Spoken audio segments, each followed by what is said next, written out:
right, everybody, I am here with another episode of Chamber Chat. Whoa, all right on the bump. That was good timing. I'm going to let this gentleman introduce himself, and we will go from there. All right. Well, I'm Ben Danley. I'm the Development Director at Community Outreach, Inc. So, for those people who don't know, I'm sure a ton of people know already what you guys do, but I'm kind of new to the area. What exactly do you guys do? Well, I would say that a lot of people don't know what we do. Oh. We're kind of a best-kept secret. Well, then, that's not good. Well, no. Let's get the word out. Yeah, we need a good development director, obviously. Hey, so what we do is we provide services to low-income people, primarily folks who are either homeless or vulnerable to homelessness, but we provide a lot of other community services as well. So we do stuff like we have medical and dental clinics, we have a behavioral health section, community counseling, we do food distribution, and then kind of our we also have a preschool with a sliding scale. Did you know that it costs as much to send your kid to preschool as it does to send them to Oregon State? You know what's funny? Or not funny, it's actually terrible. I sat in a meeting yesterday over with Blake over at United Way, and we talked about that, and that stat came up as well. Right, you hear everybody talking about how much their kids cost going to school, going to university, but not necessarily. And heaven forbid you have like two kids, a couple of kids. I think if you're a single mom working at Carl's Jr. and you've got two kids, it'd be a nightmare. Yeah.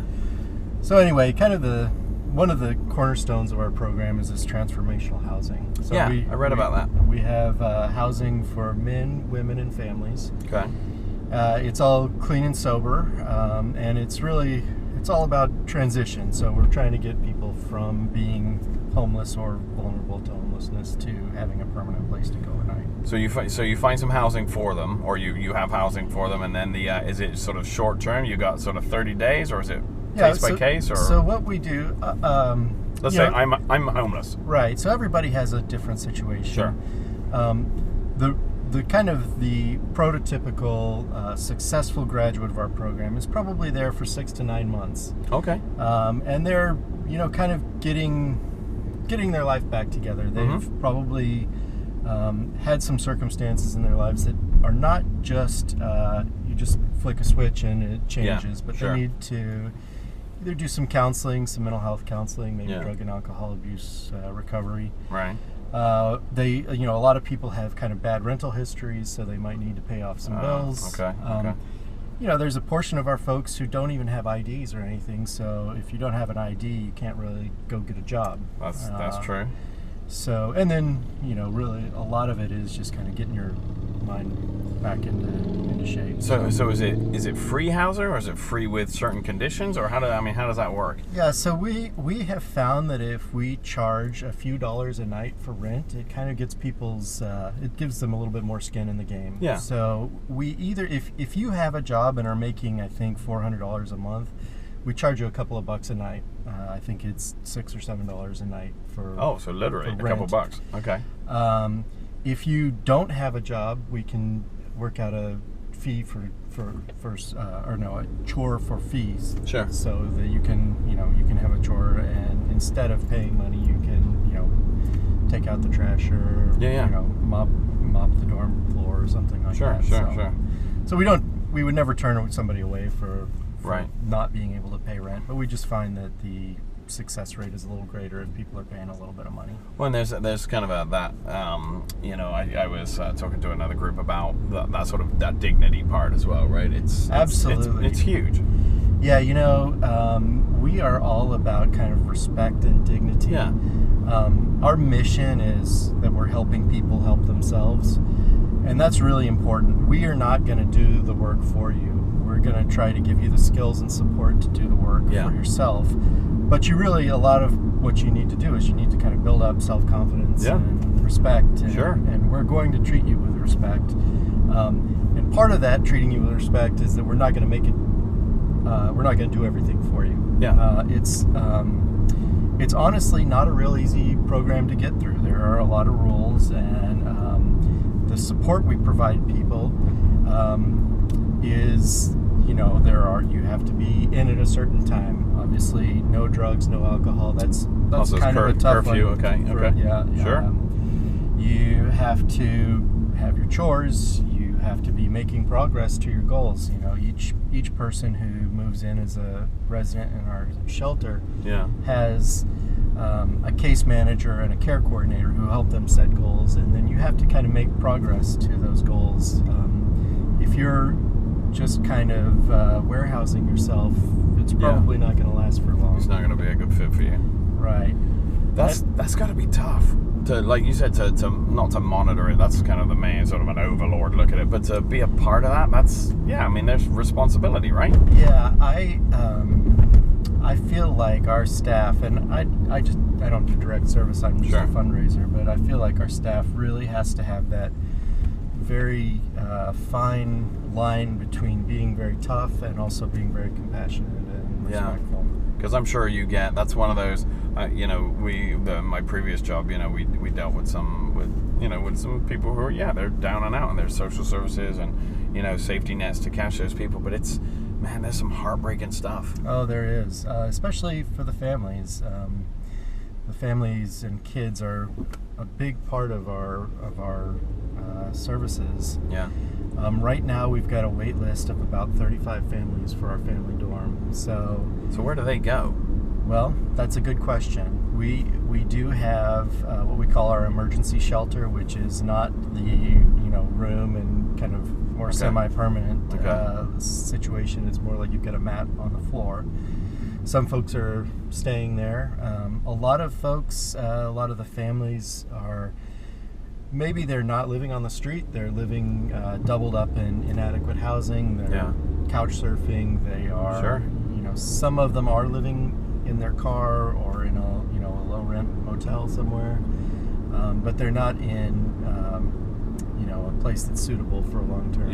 Long term. Do you not prioritize by situation? I mean, is that I don't know if that's the right way to phrase it, but well, certainly.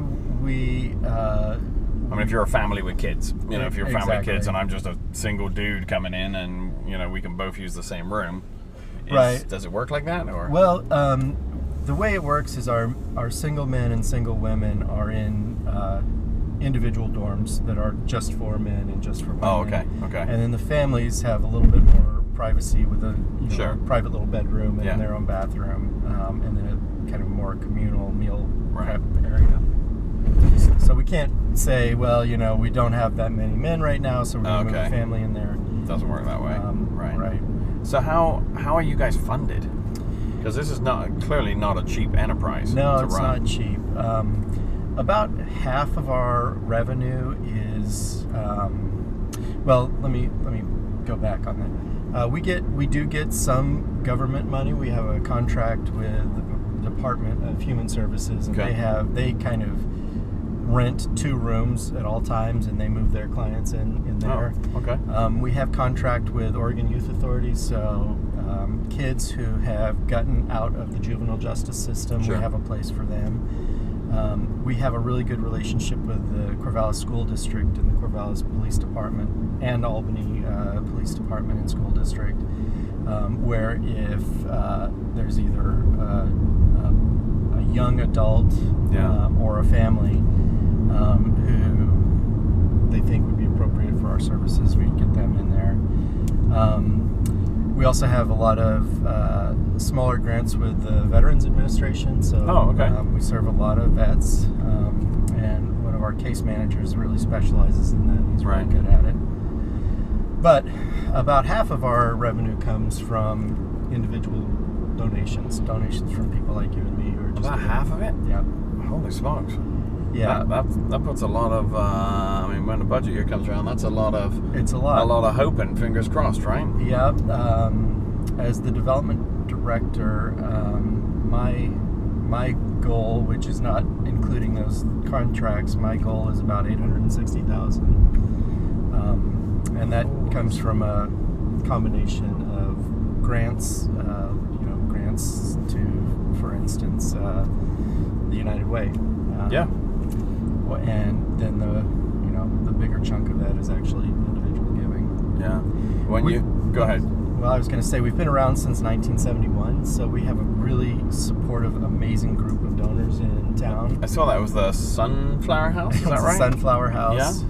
Yeah, you know how it actually, one of our first services, before it was actually even community outreach, was we had a bummer van, which was the university had, or it was a group of volunteers who created this thing for kids at OSU who were on a bad acid trip and needed to be talked down. There was this mobile service that would go around and help talk them down from their bad acid trip.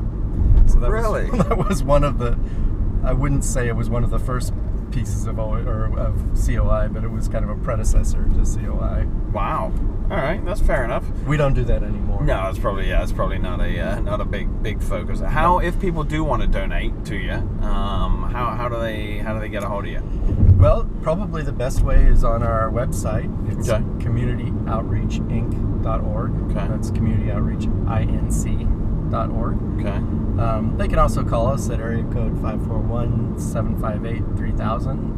Or And it's all tax deductible? absolutely. You're a we're 501c3? a 501c3. Love it. I love it. Yeah. Well, so the work you're doing is fantastic. It's it's obviously needed no matter which community you're in, and I'm newer to the community, but I hear a lot about the particular need here, and how much spotlight it's getting. So I think it's some incredible work that you guys are doing. Well, thank you so much.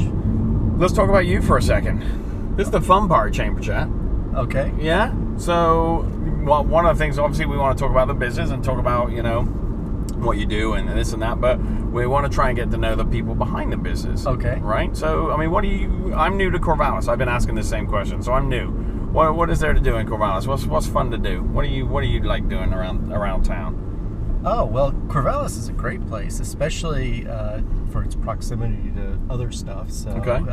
For instance, this weekend I just got back from a hiking trip.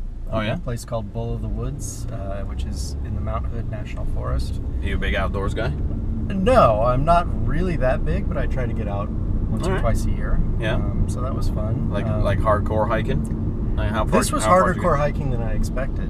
go? How far? Where'd you go? What was it? Up, across, or what? Yeah, it was not that long, but it was real steep. Oh, yeah? And you know that old joke about, your grandpa walked to school uphill both ways? Yeah. Somehow this was uphill both ways. I don't know how it worked, but Yeah. it was. Legs needed a bit of an ice bath that night. Oh yeah. Yeah? For sure. So if I was to ask you a good place to eat in town, who would you prop up? Oh, well, I might not be the best person to ask for that because I go places like Squirrels and the Peacock. That's all right. I'll be eating tonight at American Dream. Okay. All right. Excellent. That's I've been there. Have you been to the Peacock yet? That's like way back when I was in college, up the top. Yeah. See, I didn't ever outgrow that. I'm still doing. Oh, it. really? Well, not top. Yeah, Just you're the still Peacock. tearing it up. Yeah. Well, no.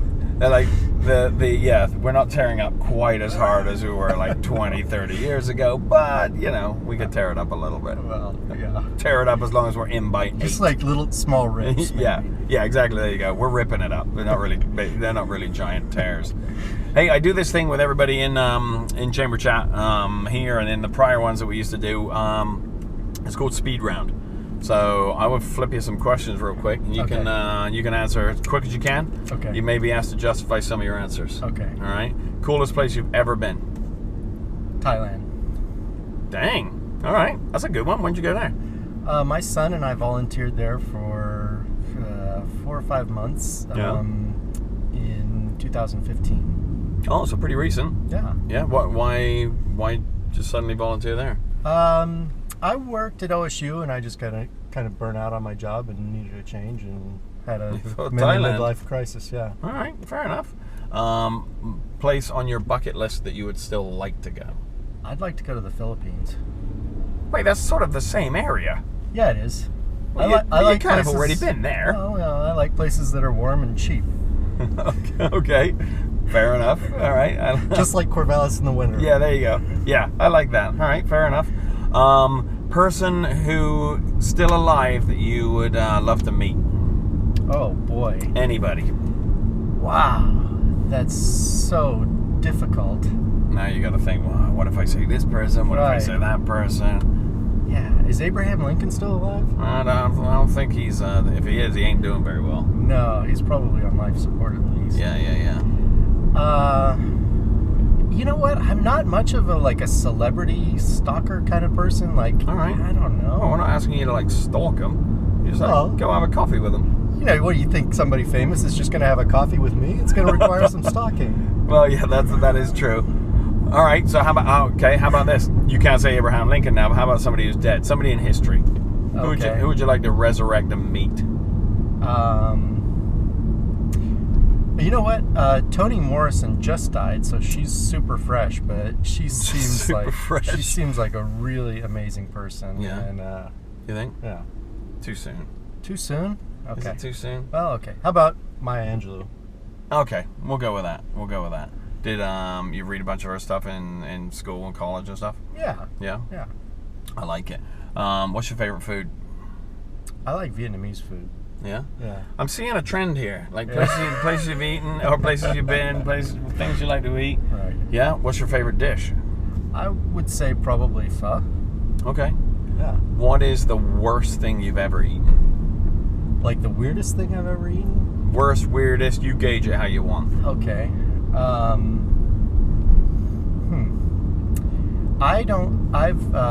In my Asia travels, I did taste chicken feet, and they're not to be recommended. Is there, how do you even, there's nothing to them. So do you eat the little stuff above the claws, you eat that off? Yeah. No, not me. Like I was supposed to, but I couldn't do it. So, too gross. So here's something along those lines. So Natasha Saunders from Barker Erling, who I did one with recently, she said here in town at Taco Vino they do a chicken skin taco. Oh, somebody was just telling me about that. Yeah, that sounds appalling. It doesn't sound that great. Yeah, okay, yeah. She was raving about it, and then Sarah Spangler, I did one with her earlier, and she raved about it too. I'm like, what is going on in this town?